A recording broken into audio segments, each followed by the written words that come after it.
Kwanza kuna scenario nimesikia mtu akisema ati saa hii ndio option nimebakisha.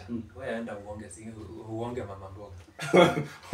Youth yani vijana wameamua ili wakatie mama mboga. Apate tu yakangi hiyo akape. So atiwa nikiposa ya kununua mboga. Nitaenda nimtembeleze, unaenda unamdanganya venye yeye ni mrembo. Lakini diri hapo atakukatia tu ya sukuma before anza kumcheat. Sio siku hizi hata kuchiti mama mboga ni kwenda kununua kipanda kingine. Sasa kwa youth wao hawatambui, pana tambua bana. Pana tambua. Lakini ni maisha, unajua si kupenda. Yeah. Unajua when you are desperate about something, you can do everything. Unaweza turn upside, unaweza turn kila kitu upside down. Siwezi blame mtu mwenye anafanya kitu stupid kama hiyo juu. Unaelewa? It's tough. Mademu wameamua ili wafungue Safa Dairy. Bora wakule. But why would we blame them actually? Niambie mtu ako na nyumba, ushao kwao anajua hata nikienda there is nothing I can do. Yeah. Na ameona the only option, kuna msee huko mababi yako na doa amekuja na gari amemwambia mimi naweza kulipia bili, wewe fungua tu Safa. Mass truce in the night we dwell, whispered stories we tend to tell, peeling the layers like juicy fruit, digging to find the hidden root. Yo tukifungua somo kwa wazi, hapa ndio home, no faking, lazima kazi. So kawaida yetu huko The Masked, we usually come together tuongea story mingi zenye what is happening in the society.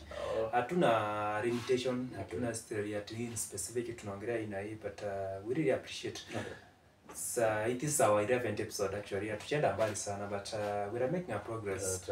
Unajua wanasema mdogo mdogo uchaza kipapa. So as our channel tumekuja tumesema wacha tupige story. Ni vitu mingi zinaendelea mtaani, ni watu wengi siku hizi unajua like people don't go to watch news. Kuna watu wanasikia story na watching, but all in all kuna watu bado tunawatafutia hizo story, lazima tuwape update kama kawaida. Wanazipata huko kwa nini? Mtandao mazee watu wanazipata. Siku hizi watu wamesema TikTok, ndio maana kwa TikTok umeona lately tuko na news guy, tuko na news media, tuko na court, TikTok court. Mazee youths are making wonders. Lazima watu wachue kwenye wanatafuta hii maisha. Kama serikali imekataa kutugovern vizuri, tutachikava ni short. Kwa sasa kama watu wameamua kufungua TikTok live. Yeah, anyway, tusipoenda mbali mazee.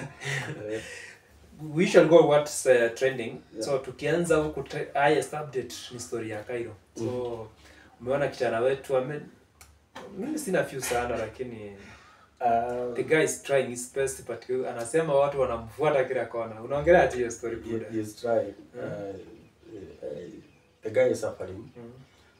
But you know, I wouldn't say anything.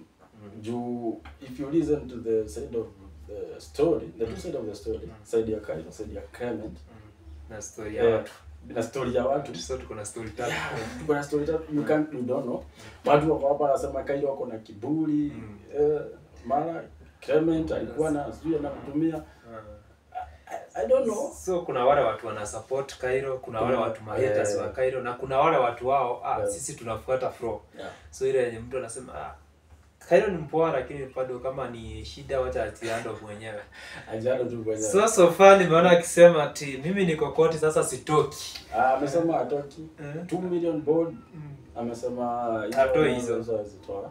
So amesema remand for a while.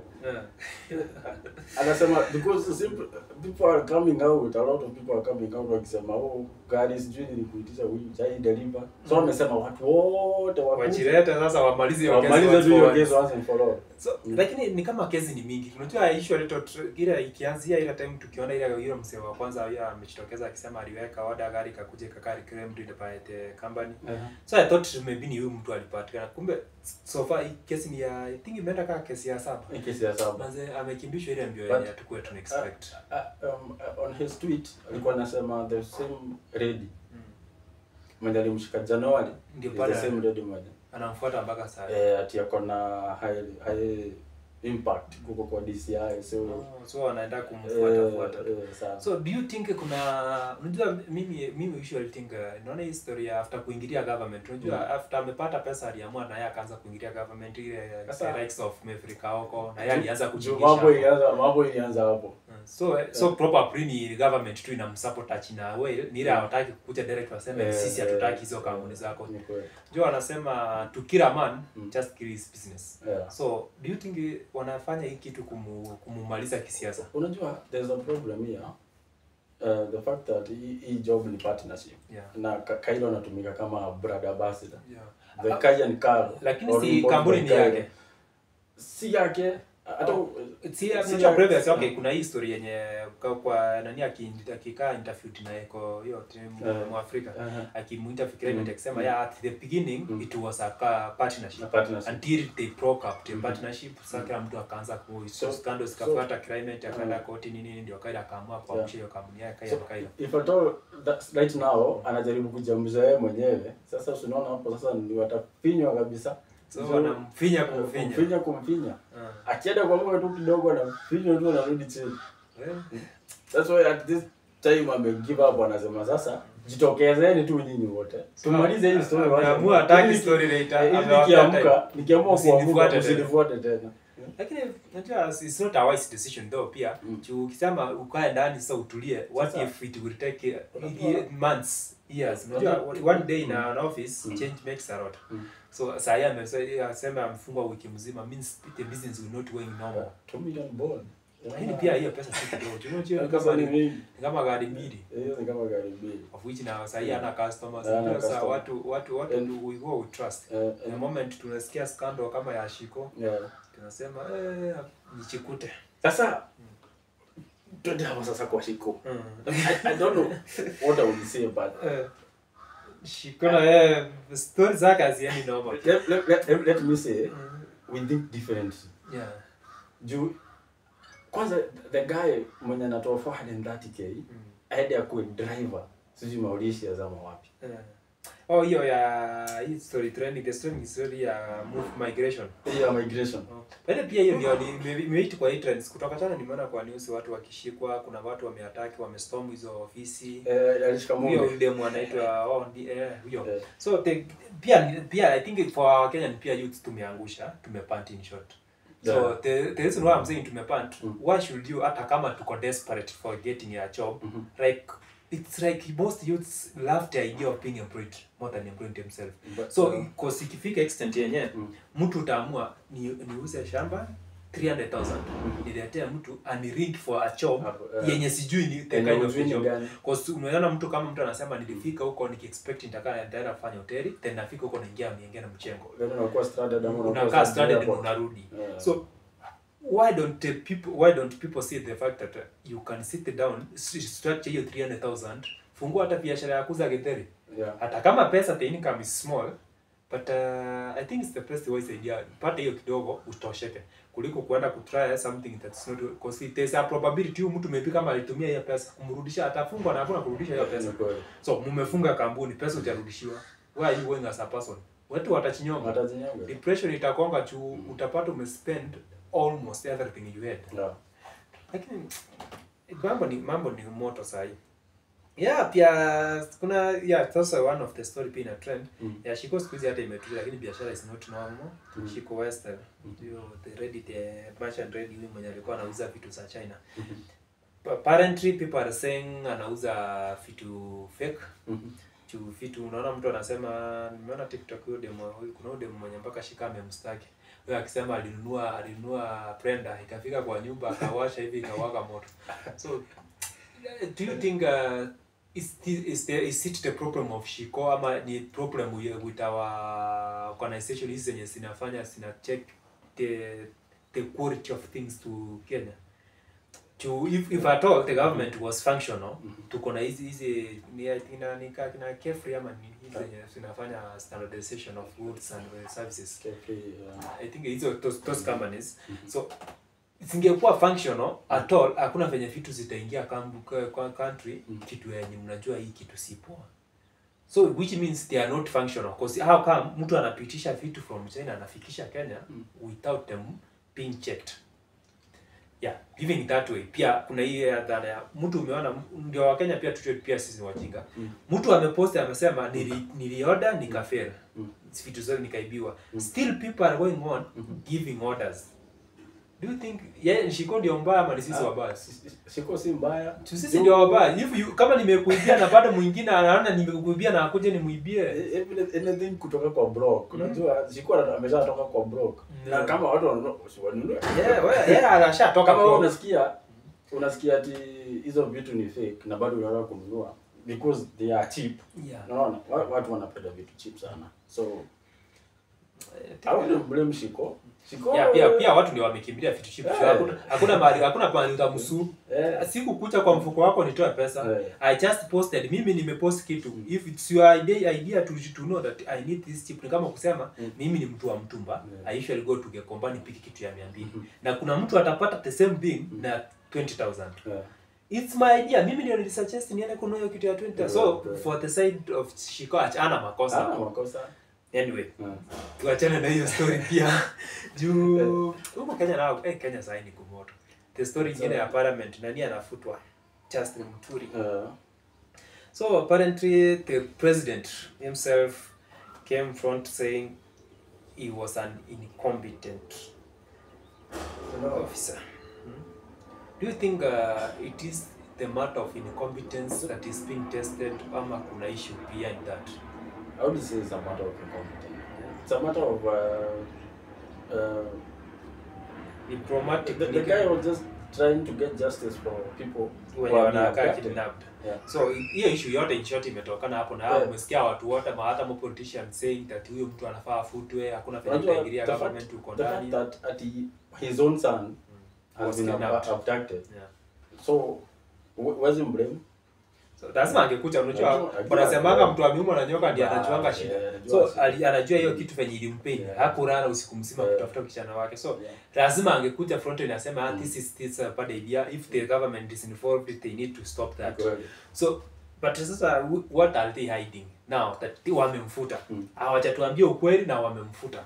So does it show that there is something hawataki mtu ana question?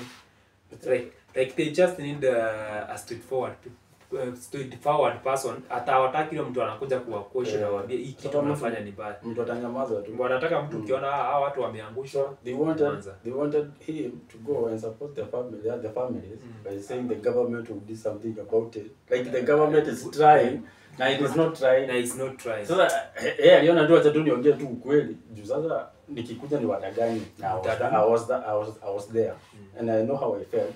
Na kama vile nilifeel hivyo ndio mna feel. Sifai kuja kwa danganya. Hapo hawezi danganya watu kama kitu ni pingi. Ndio waambie ukweli. Abduction ni baya na serikali inajua kuna abduction na hakuna kitu wanafanya. Kuna story ni ya Matiang'i. Matiang'i yesterday came out saying that I'm not a coward that you can just intimidate.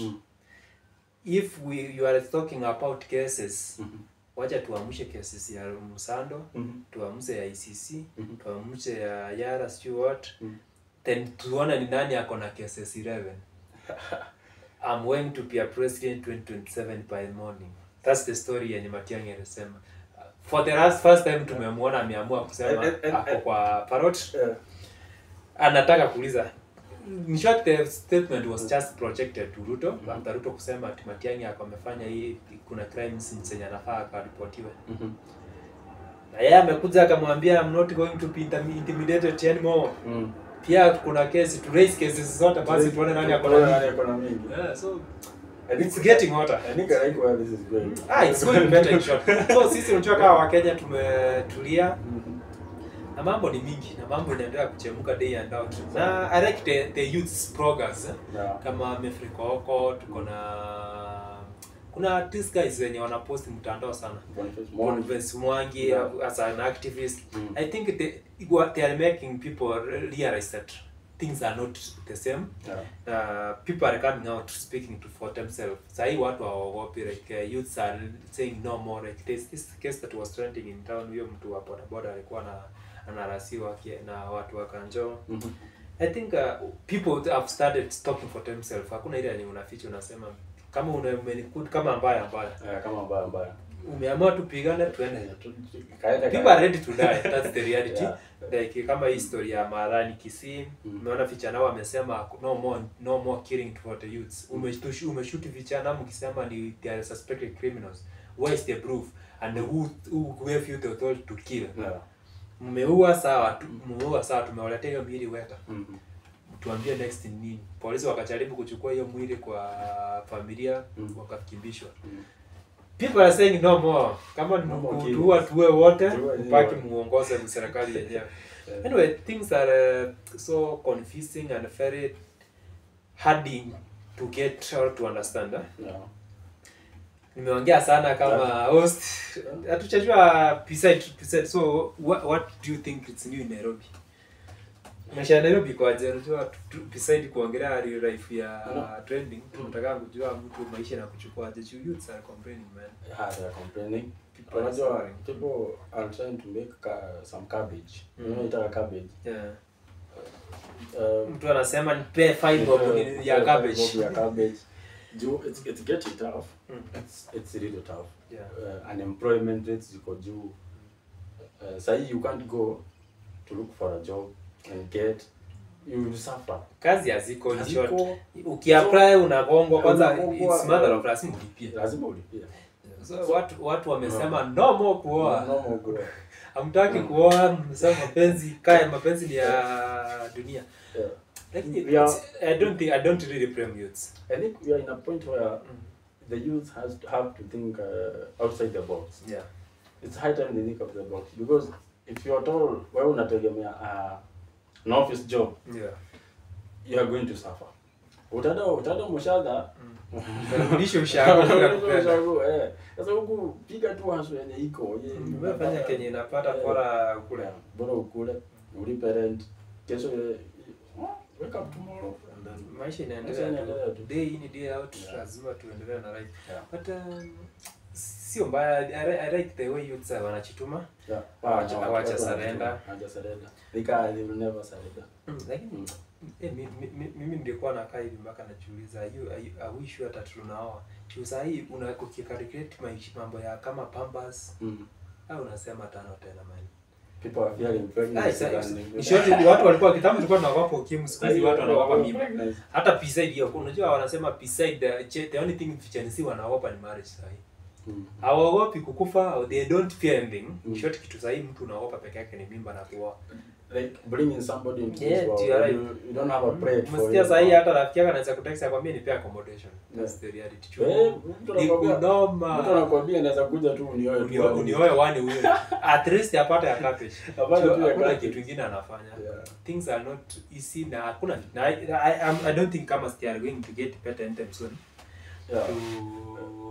Kila siku tunaamka na mambo na ni more difficult and what was going on yesterday. More difficult. More difficult. Lakini we are not gonna lose so far.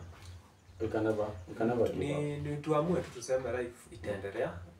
There within or without, watu tutaishi na maisha itaendelea. So it's the only thing inaweza sema youths wetu tuchangamke.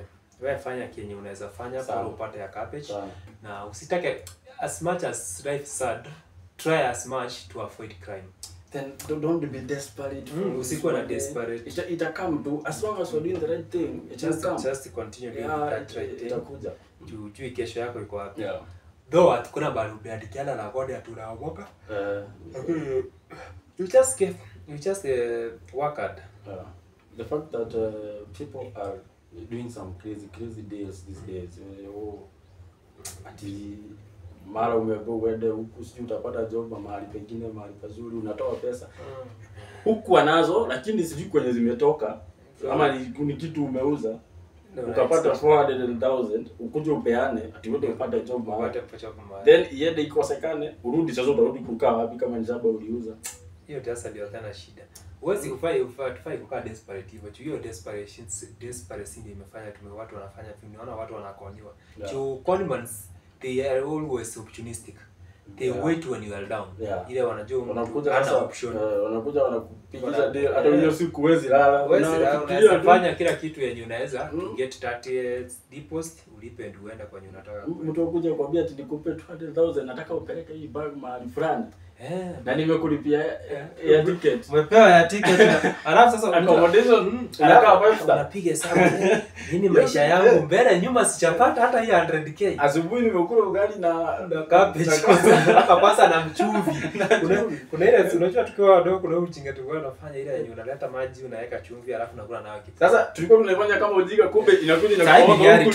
Sasa hivi gari tu. Unajua kupata pesa ya sukuma ni ngumu sana. Sasa hivi unaweza amka from morning to evening na uchapata hata 10 bob. Unaenda pale unaanza kusitalk tu maboga unamwambia tu kesho tu itajiba nikatia na ya 10. Kwanza kuna scenario nimesikia mtu akisema ati saa hii the only option umebakisha. Wewe aenda uonge mama mboga. Youth yani vijana wameamua ili wakatie mama mboga. Apate tu ya katange hiyo akape. So atiwa nikipasa ya kununua mboga nitaenda nimtembeleze, unaenda unamdanganya venye yeye ni mrembo. Lakini diri hapo atakukatia tu ya sukuma before anza kumcheat. Sio siku hizi hata kuchiti mama mboga ni kwenda kununua kipanda kingine. Sasa kwa youth wao hawatambui, pana tambua. Lakini ni maisha, unajua si kupenda. Unajua when you are desperate about something you can do everything. Unaweza turn upside, unaweza turn kila kitu upside down. Siwezi blame mtu mwenye anafanya kitu stupid kama hiyo juu. Unaelewa it's tough. Mademu wameamua ili wafungue Safa Dairy. Bora wakule. But why would we blame them actually? Niambie mtu ako na nyumba, ushao kwao anajua hata nikienda there is nothing I can do.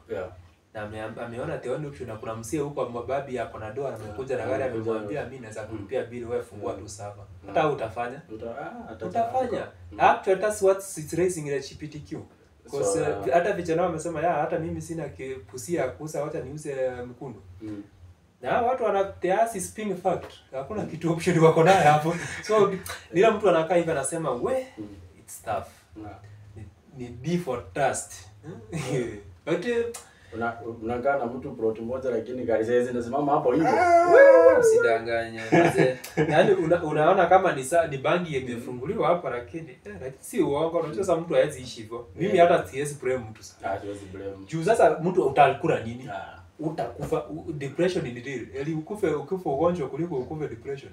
Juu depression unajua ikubembeleza na watu kwani watasema huyu mkichana alikaa kwa nifisi alianza dawa za mkura. Unajua kama kuna kitu inakaa mistaken identity ni depression. Mtu ukipata depression watu wana change story. Huyu maybe aligonjeka akaamua depression ikaamua juu ya ugonjwa. Now for reality is not that. Wewe ulilala njaa ulikosa ya cabbage.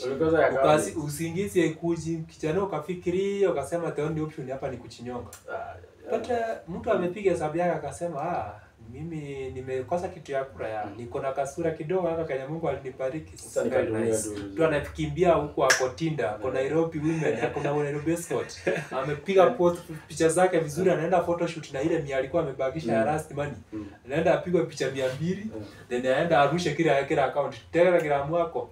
Kila siku apiga aseme yeye akunyongesha ni 50 bob.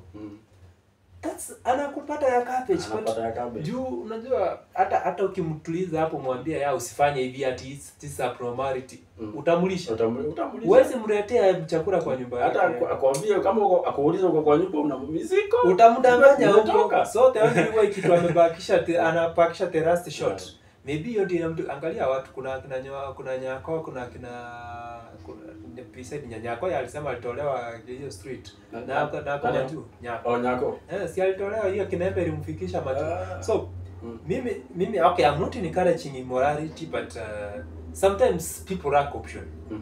Unajua uwezi kubali ukufe wanasema kuliko ni chinyonge na nikichinyonga mtachange story mseme maybe ni mapenzi lininyonga na niko very sure mimi ni fisi siwezi chinyonga na mapenzi. Let me just do what I can do to get what I want. Yeye ameona pusi yake iko sawa.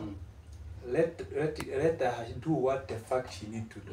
Because that's the only option amebaki nayo. And it's working for her or him. Just let him do that. Though let us assume to don't be too much desperate tujipate kwa shida. But let us ile yenye umepata kidogo usitake usione rafiki yako amenunua gari you just need that pia. Pressure. Your pressure ndio mbaya bwana. Kama you say inajua how it pains. watu tunaangalia unaangalia rafiki yako unasema wewe huyu mtu tulianza na yeye live bana. Yes, Yeye saa hii amepata get tu. Yeye saa hii ameenda kuenda bana. Zile deals zako nazo But only also run to ask. Usione when to use it the deal is too good you think twice. Wewe sio mtu amepata. Yeye ni kweli.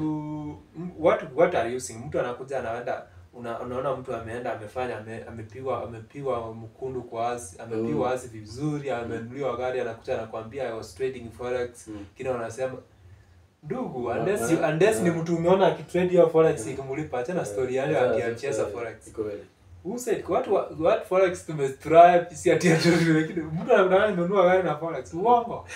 Kwa hiyo forex yake atuseme forex yes nunua Rakib Matters. Kuna mtu hata anaweka fiata na ananunua gari. It's rack. But that's one in a million. Yeah. To see kila mtu anapatanga. Kweli. So the youths what they are doing it's working for them and we really appreciate kama ina work poa. No. Tuwasalute tu maisha itaendelea na we really enjoy kuona watu wakiwa happy. Sikuwe na stress sana. Anyway, so leo story imekuwa maisha imekuwa nice and we really appreciate it talk here leo. As for the fans manze, keep on pushing the channel manze. We are young and we expect ndio tukue na story mingi. Unajua once ukiona kitu ina motivate utakaa na story, you will come up with more stories. You will have what to tell people. Na washukuru though wale wenye mmesubscribe na for our viewers just like share and share. Manze tutashukuru. Just hit the subscription button ndio mkiukia upload another episode mnaipata pop up. Anyway, thank you very much for watching us and welcome always for the must. Thank you. Tunaona kama kamechukua ambao tumechapa story. Tumechapa story hakuna kitu. Unaweza pata umechapa story zote 26 minutes.